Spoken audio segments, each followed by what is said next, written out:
الرجیم بسم اللہ الرحمن الرحیم الف لام میم اللہ لا الہ الا هو الحی القیوم. الف لام میم یہ حروف مقطعات میں سے ہے اور سورہ بقرہ میں ہم لوگ اس پہ پڑھ چکے ہیں، اس لیے اس پہ کچھ ابھی بہت زیادہ بحث کی ضرورت نہیں. اللہ لا الہ الا هو الحی القیوم، یہ پوری آیت وہ ہے جو سورہ بقرہ میں آیت الکرسی میں آ چکی ہے. وہاں ہم لوگ الہ حی قیوم ساری بحثیں پڑھ چکے ہیں، ہے نا. اب جو اگلا حصہ ہے نزل علیک الکتاب بالحق، یعنی اسی اللہ تعالیٰ نے نازل کیا. اب کہیں پہ نازل کرنے کے لیے انزلہ آتا ہے اور کہیں پہ نزلہ آتا ہے.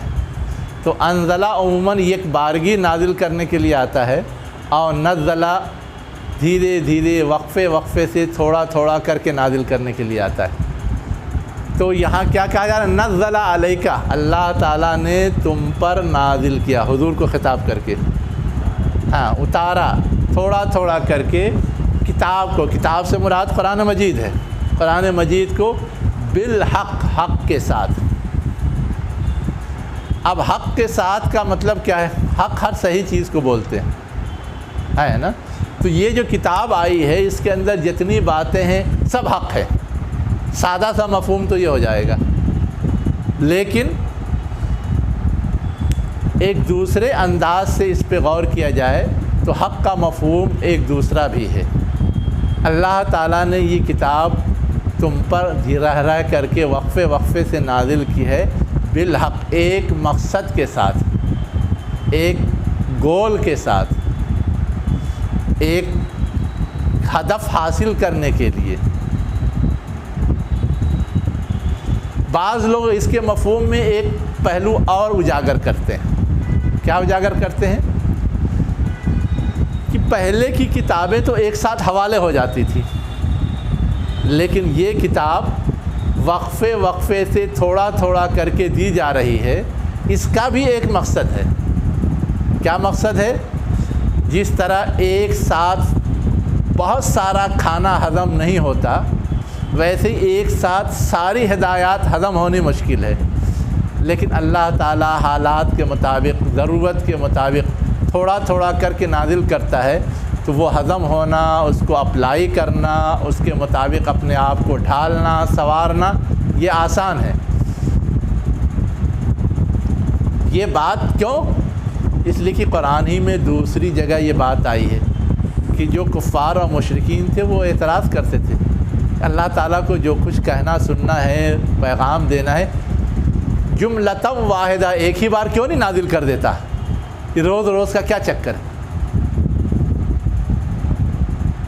اس تناظر میں کہا کہ ایسا نہیں ہے کہ یوں ہی اللہ تعالیٰ وقفے سے نازل کر رہا ہے، بلکہ اس کا ایک مقصد ہے، اور مقصد میں خاص پہلو جس کا تعلق مخاطب سے تھا اس کو ابھار دیا گیا.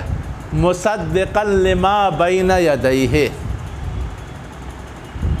یہ کتاب جو اللہ تعالیٰ نے نازل کی ہے یہ کیا ہے؟ تصدیق کرنے والی ہے. یہ کیا ہے؟ تصدیق کرنے والی ہے لما بین یدیہ، اس چیز کی جو اس کے دونوں ہاتھوں کے درمیان ہے، یا اس کے سامنے، جو اس کے سامنے ہے یا اس کے دونوں ہاتھوں کے درمیان ہے، اس کی تصدیق کرنے والی. اب اس کی ضرورت کیوں پڑی کہ اس کی تصدیق کرنے والی؟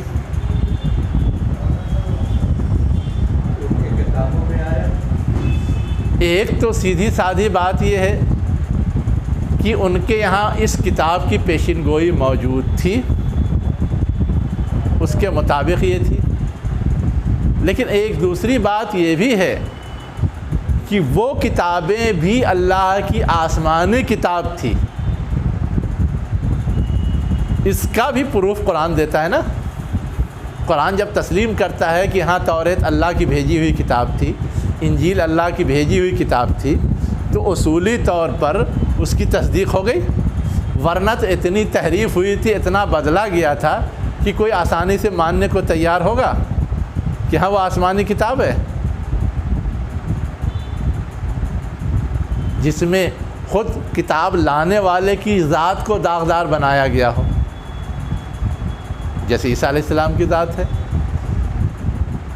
جس میں خود کتاب پہنچانے والے کی شخصیت کو داغدار بنایا گیا ہو، جیسے موسیٰ علیہ السلام کی ہے۔ موسیٰ علیہ السلام کے بارے میں ہے نا، ننگے نہا رہے تھے، ننگے بھاگے، کیا ہوا کیا ہوا۔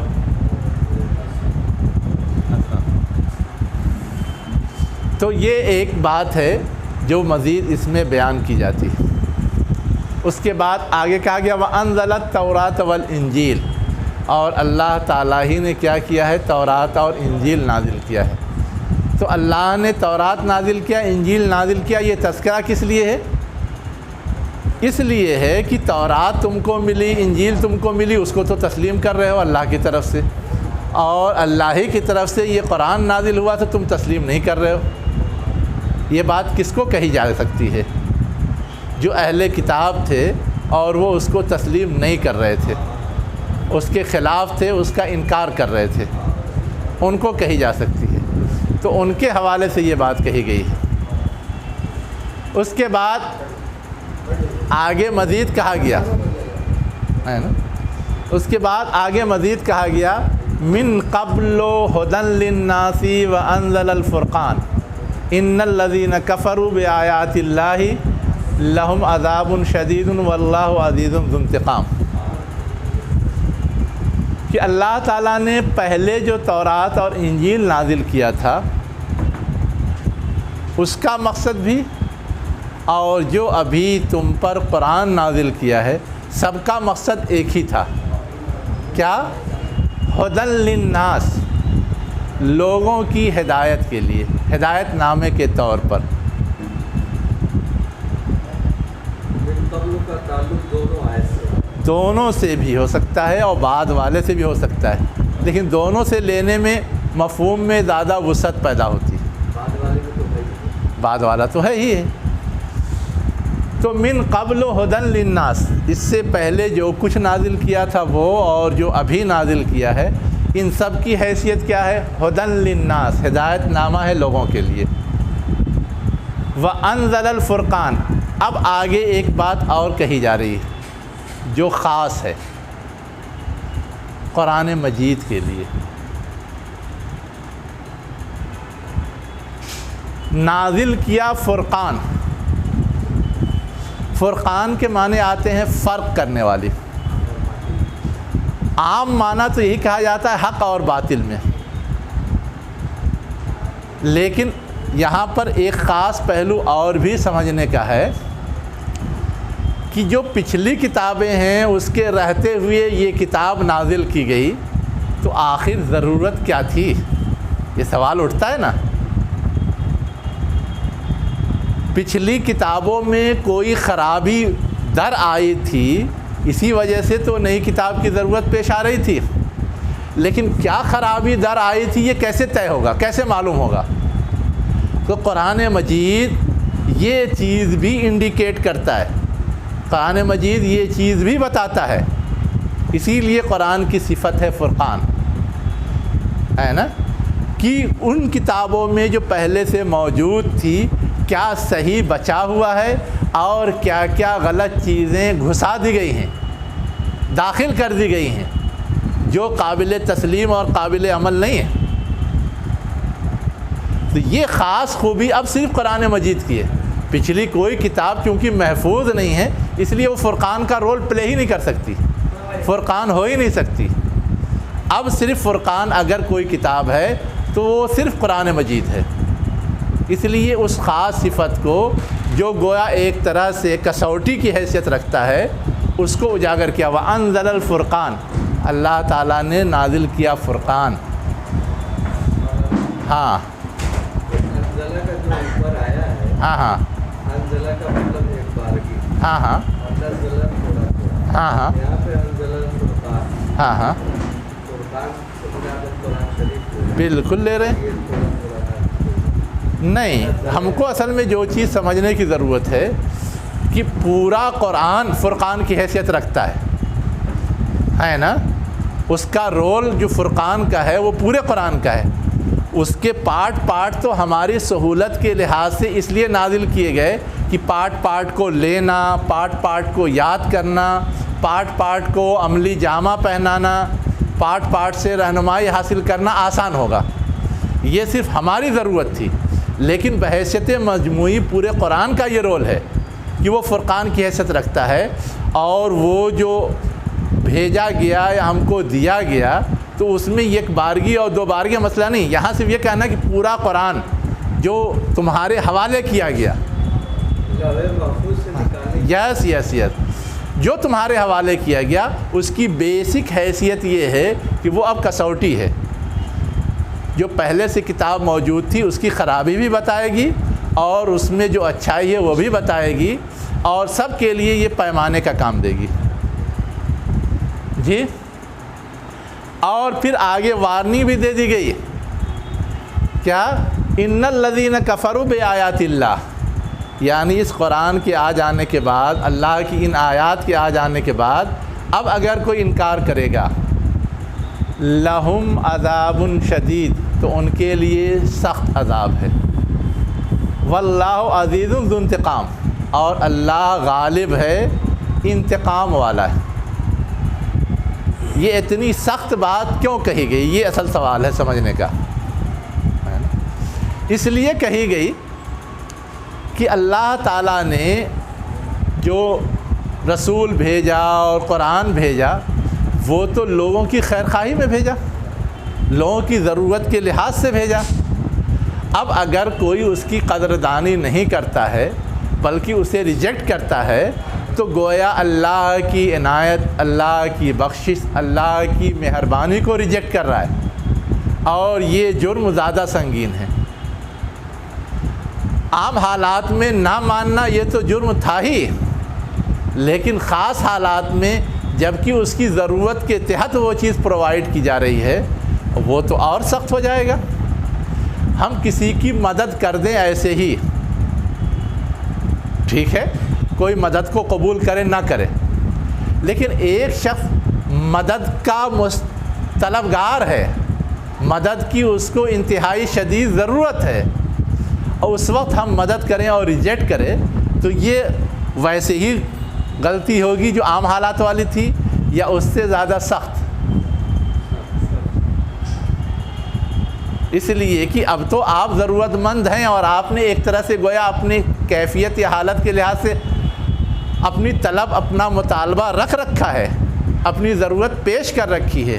اس کے بعد اگر آپ کو دیا جا رہا ہے پھر بھی آپ قبول نہیں کر رہے ہیں تو یہ گویا آپ نے ایک چاہت کا اظہار کیا اور چاہت پوری کی جا رہی ہے تو آپ بھاگ رہے ہیں، تو گویا آپ پریشان کر رہے تھے، نعوذ باللہ. اس لیے یہ جرم سخت ہو جاتا ہے. ہاں،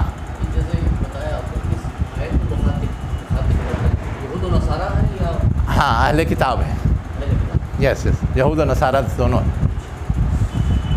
دوسرا جملہ جو کہا گیا واللہ عزیز ذو انتقام،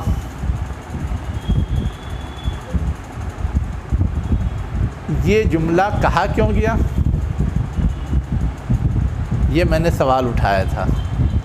اب یہاں جو چیز سمجھنے کی ضرورت ہے وہ یہ ہے کہ کوئی کسی چیز کو ریجیکٹ کرتا ہے یوں ہی نہیں ریجیکٹ کرتا، کچھ تو اس کے پیچھے اس کے احساسات اور خیالات، تصورات ہوتے ہیں. تو اہل کتاب نے نبی کریم صلی اللہ علیہ وسلم کی طرف سے جب اللہ کا پیغام پہنچایا گیا، قرآن پہنچایا گیا تو انہوں نے ریجیکٹ کیا، تو یوں ہی تھوڑا نہ ریجیکٹ کیا تھا.